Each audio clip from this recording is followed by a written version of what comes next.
Assalamualaikum warahmatullahi wabarakatuh. Anak-anakku, ketemu lagi dengan saya Bu Swasti, atau anak-anak bisa memanggil saya Bu Esti. Di sini kita akan belajar IPA bersama. Bu Guru akan membersamai kalian selama di kelas 6 berkaitan dengan pembelajaran IPA. Kali ini untuk pembelajaran di awal, marilah kita awali dulu dengan baca bismillah bersama-sama. Bismillahirrahmanirrahim. Semoga dari awal pembelajaran sampai dengan akhir nanti kita diberikan kepahaman, kemudian bermanfaat ilmunya bagi kita semua. Anak-anakku, di awal pembelajaran ini kita akan belajar tentang materi perkembangbiakan. Masih ingat apa itu berkembang biak? Salah satu ciri makhluk hidup adalah berkembang biak. Apa tujuan berkembang biak? Atau apa berkembang biak itu toh? Masih ingat enggak? Berkembang biak adalah memperbanyak diri, ya. Tujuannya apa? Tujuannya adalah untuk menghasilkan keturunan atau untuk melestarikan jenisnya. Ya, bagus sekali kalau masih ingat, ya. Nah, di kelas 6 ini kita akan mengulang kembali, kita akan belajar lagi tentang perkembangbiakan. Pada kesempatan kali ini, Bu Esti akan menyampaikan tentang perkembangbiakan tumbuhan. Ya, sudah siap anak-anak untuk belajar dengan Bu Guru? Baik. Perkembangbiakan tumbuhan, ya, itu dibedakan menjadi dua. Yang pertama adalah perkembangbiakan secara generatif. Ya. Yang kedua nanti adalah secara vegetatif. Nah, sekarang secara generatif terlebih dahulu atau perkembangbiakan secara kawin atau melalui perkawinan ini akan diawali dengan peristiwa penyerbukan. Masih ingat ya? Materi tentang penyerbukan juga sudah disampaikan di kelas sebelumnya. Nah, di modul yang Bu Guru berikan kemarin atau di materi itu ada tentang penyerbukan. Apa itu penyerbukan? Penyerbukan adalah jatuhnya serbuk sari pada kepala putih. Nah, pada materi yang sudah Bu Guru sampaikan di modul itu ada tentang macam-macam penyerbukan. Ada penyerbukan sendiri, ada penyerbukan tetangga, ada penyerbukan silang, dan ada penyerbukan bastard. Silahkan anak-anak baca lagi ya, di modul yang dikopikan itu sudah ada. Baik, kemudian setelah terjadi penyerbukan, maka akan terjadilah pembuahan. Nah, setelah pembuahan itu akan terbentuk biji. Biji itu yang nantinya akan ditanam. Ya, baik, sampai di sini dulu untuk perkembangbiakan generatif atau secara kawin. Untuk perkembangbiakan secara generatif ini, ya, bagian tumbuhan yang digunakan itu apa? Jadi, bagian tumbuhan sebagai alat perkembangbiakan generatif itu adalah bunga. Ya, bunga. Dulu kalian juga sudah belajar tentang bagian-bagian bunga. Nah, ini Bu Guru tampilkan contoh bagian-bagian bunga ya. Di sini bagian bunga yang lengkap. Ada kepala putih, ada benang sari, ada mahkota, ada bakal biji, kemudian ada kelopak, ya, ada tangkainya juga. Ini adalah contoh bagian-bagian bunga yang lengkap, ya. Nah, dari bagian-bagian bunga itu. Nah, untuk peristiwa perkembangbiakan atau proses perkembangbiakan, maka yang perlu kalian pahami betul adalah mengenai alat kelamin jantan dan kelamin betina pada bunga. Karena ini yang utama digunakan untuk perkembangbiakan. Jadi, sebagai alat kelamin betina itu adalah putih, dan sebagai alat kelamin jantan adalah benang sari. Ya. Kemudian fungsi bagian bunga yang lain ada mahkota. Mahkota di sini biasa disebut juga dengan perhiasan bunga. Karena apa? Dia menarik perhatian serangga. Serangga mau datang hinggap pada bunga itu karena mahkotanya mencolok, warnanya indah, sehingga lebah tertarik untuk hinggap pada bunga tersebut. Sehingga secara tidak langsung lebah sudah membantu proses penyerbukan. Ya. Kemudian ada kelopak. Kelopak itu fungsinya melindungi bunga saat masih kuncup. Ya, tertutup oleh kelopak. Tuh, baik. Kemudian ada tangkai bunga. Di sini fungsinya adalah sebagai penopang bunga itu sendiri. Ya, baik. Ini untuk bagian-bagian bunga. Yang terpenting tadi apa? Alat kelamin jantan pada bunga, yaitu benang sari, dan alat kelamin betina pada bunga, yaitu putih. Diingat-ingat ya. Baik. Kemudian cara perkembangbiakan yang kedua adalah secara vegetatif. Kalau tadi generatif secara kawin atau melalui perkawinan, sekarang kalau vegetatif itu secara tidak kawin. Nah, secara tidak kawin atau vegetatif masih dibedakan lagi menjadi vegetatif alami dan vegetatif buatan. Nah, sekarang yang vegetatif alami dulu. Vegetatif alami itu adalah menggunakan bagian dari tumbuhan itu sendiri.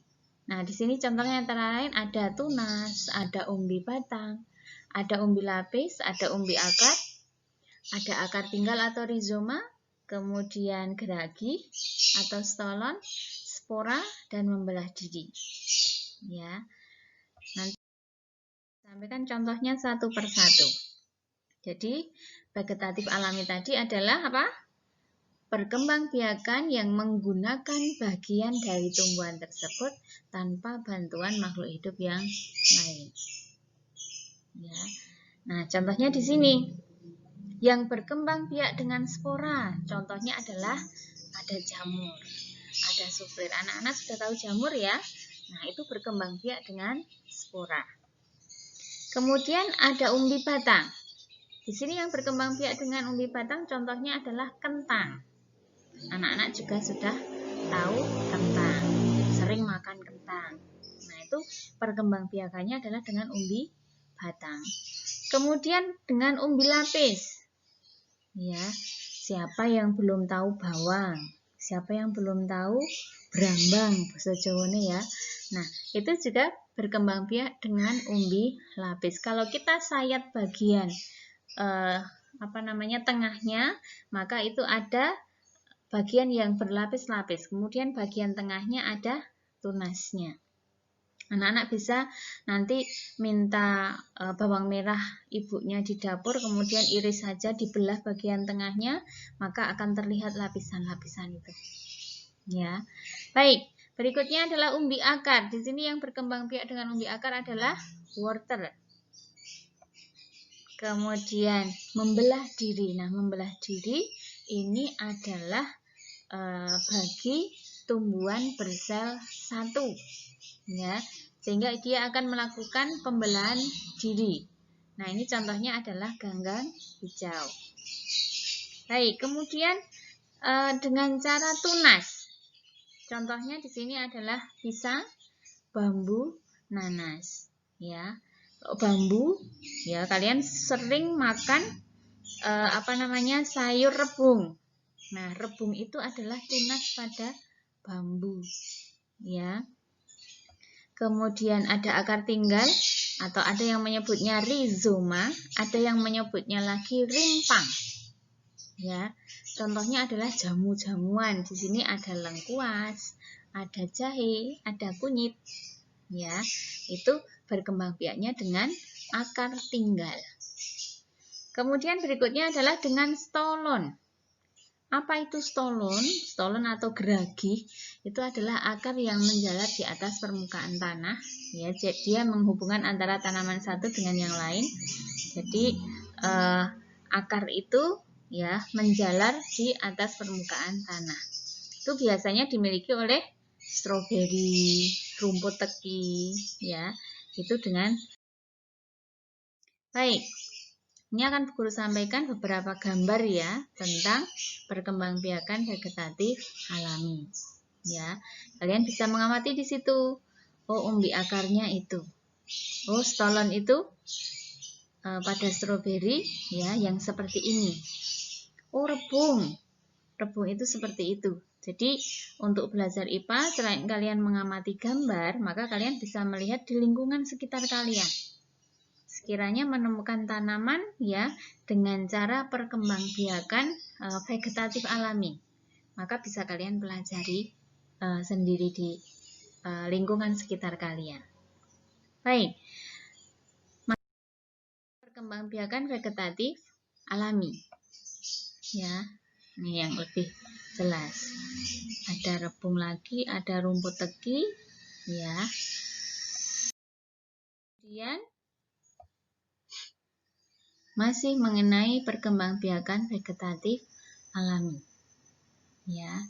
Silakan ya dibaca pada materinya ataupun yang sudah memiliki buku paket maka bisa dibaca di buku paket atau kalian bisa membuka di media sosial di YouTube ya. Itu kalian buka tentang perkembangbiakan tumbuhan. Akan banyak sekali ilmu yang kalian dapat. Baik, sekarang yang kedua adalah dengan vegetatif buatan. Vegetatif buatan itu apa? Perkembangbiakan dengan dibantu oleh manusia. Ya, yang sering membantu perkembangbiakan vegetatif buatan ini adalah manusia. Dengan cara apa? Dengan stek, dengan cangkok, dengan runduk, dengan kultur jaringan. Ya. Sekarang kita awali dulu dengan mencangkok. Nah, ini kalau ujian praktek ada materi tentang perkembangbiakan vegetatif buatan, biasanya yang digunakan adalah mencangkok. Ya, sehingga kalian harus tahu mencangkok itu seperti apa, bagaimana caranya. Nah, di sini biasanya mencangkok itu kita lakukan pada tanaman yang bijinya berkeping 2, memiliki kambium. Ya. Nah, ini caranya kita pilih batang yang sudah tua, kemudian kita sayat bagian batang tersebut ya, dikelupas kulitnya, kemudian dibersihkan lendirnya ya. Kemudian bagian yang sudah dikelupas tadi ditutup dengan tanah yang sudah dicampur dengan pupuk. Ya, biasanya supaya subur tanah itu sudah sekaligus dicampur dengan pupuk. Kemudian untuk menyelimuti bagian yang sudah dikupas tadi, kemudian ditutup dengan plastik ataupun sabut kelapa untuk melindunginya. Ya. Kemudian ditunggu sampai muncul adanya akar. Nah, kalau sudah muncul akar, maka batang itu bisa dipotong, kemudian ditanam. Nah, itu urutannya. Kurang lebihnya seperti itu. Kalian nanti bisa menceritakan sendiri bagaimana cara mencangkok. Cara vegetatif buatan yang pertama. Nah, ya, cara yang kedua adalah dengan stek. Stek itu apa, Bu? Stek itu adalah menggunakan potongan dari tubuh tanaman itu. Kalau pada gambar di sini yang Bu Guru tampilkan, di sini adalah stek batang. Ya. Nah, stek sendiri ada stek daun juga. Contohnya pada cocor bebek. Ya, jadi daunnya kita potong kemudian diletakkan pada media tanam. Ya, kan sudah ada tunas dari daunnya itu, maka nanti dia bisa bertumbuh. Nah, ini contohnya kalau yang stek batang itu pada ketela pohon atau singkong. Ya, jadi banyak anak yang menyebutkan singkong itu berkembang biak dengan umbi akar. Nah, itu salah.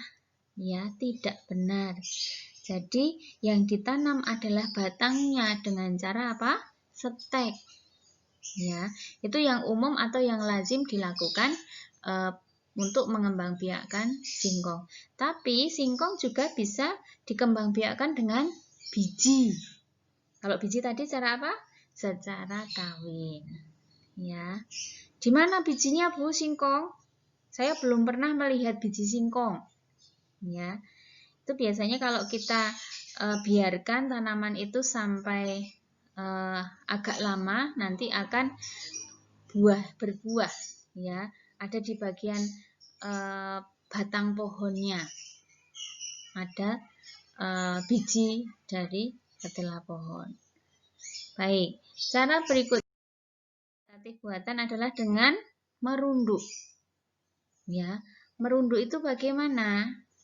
Dengan merundukkan batang tanaman ke tanah dan menimbunnya. Ya, jadi batang itu dirundukkan, kemudian ditimbun dengan tanah, kemudian nanti sampai ada atau muncul akar. Ya, baru batang itu dipotong. Timbullah atau adalah tumbuhan yang baru. Dari 2 tanaman menjadi 3, dari 1 tanaman menjadi 2. Ya, artinya bisa memperbanyak diri dengan merunduk itu tadi. Kemudian yang keempat adalah dengan kultur jaringan. Nah, ini yang biayanya lebih mahal karena biasa dilakukan di laboratorium. Dengan cara bagaimana? Dengan mengisolasi bagian dari tanaman, jadi diambil selnya atau jaringannya, kemudian ditumbuhkan ya dalam kondisi tertentu ya, sehingga bagian tanaman tersebut dapat memperbanyak diri. Ya, tumbuh menjadi tanaman yang lengkap kembali. Itu dengan kultur jaringan. Nah, jadi ini lebih sulit daripada yang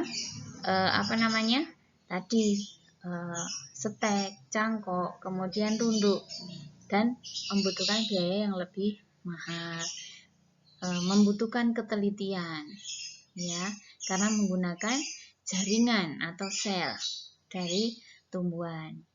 Baik, itu cara vegetatif buatan, ya. Nah, kemudian kalau dalam bukumu itu, Bu, kok ada cara perkembangbiakan dengan cara okulasi, dengan cara enten. Apa itu? Nah, sebenarnya okulasi dan enten itu termasuk dalam usaha untuk meningkatkan kualitas tanaman. Karena dia tidak memperbanyak diri. Jadi untuk meningkatkan kualitas tanaman saja. Ya, sebenarnya bukan atau tidak digolongkan dalam perkembangbiakan, tapi beberapa buku masih menggolongkan okulasi dan enten itu sebagai suatu cara perkembangbiakan. Tapi sebenarnya apa, anak-anak? Untuk meningkatkan kualitas tanaman saja. Itu ya. Nah, apa itu okulasi? Apa itu enten? Nah, ini. Jadi, yang namanya berkembang biak itu kan dari 2 menjadi 3, dari 1 menjadi 2, itu kan memperbanyak diri, ya. Nah, di sini jika meningkatkan kualitas tanaman, di sini misalnya ada 2 pohon. 1 pohon mangga, buahnya besar-besar, tetapi rasanya tidak manis. Yang 1 ada pohon mangga, buahnya kecil-kecil, tapi rasanya manis.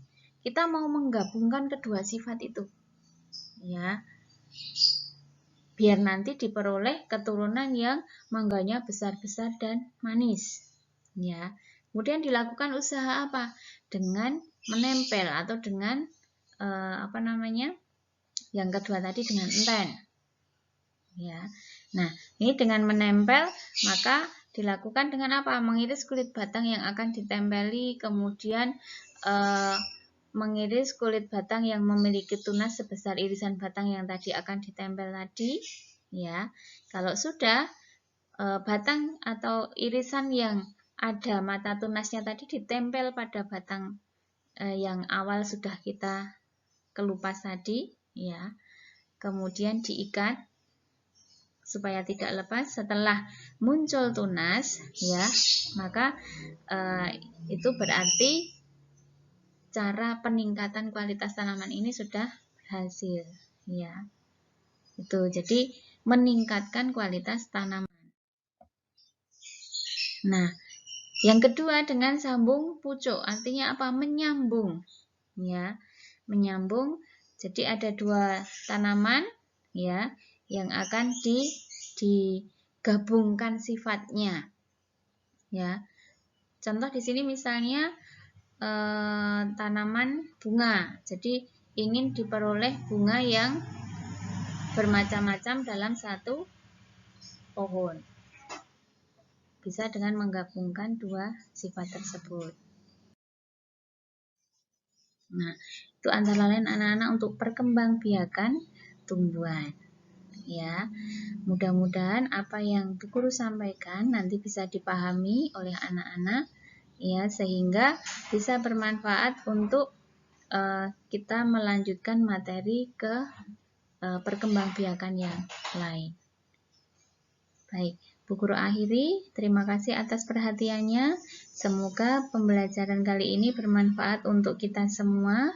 Jika ada materi yang masih kurang paham atau kurang jelas, anak-anak bisa menanyakan pada Bu Esti, ya, melalui WA, bisa Japri, ya. Bu Guru akhiri pembelajaran kali ini. Terima kasih atas perhatiannya. Kita akhiri dengan bacaan tahmid bersama-sama. Alhamdulillahirabbil alamin. Assalamualaikum warahmatullahi wabarakatuh.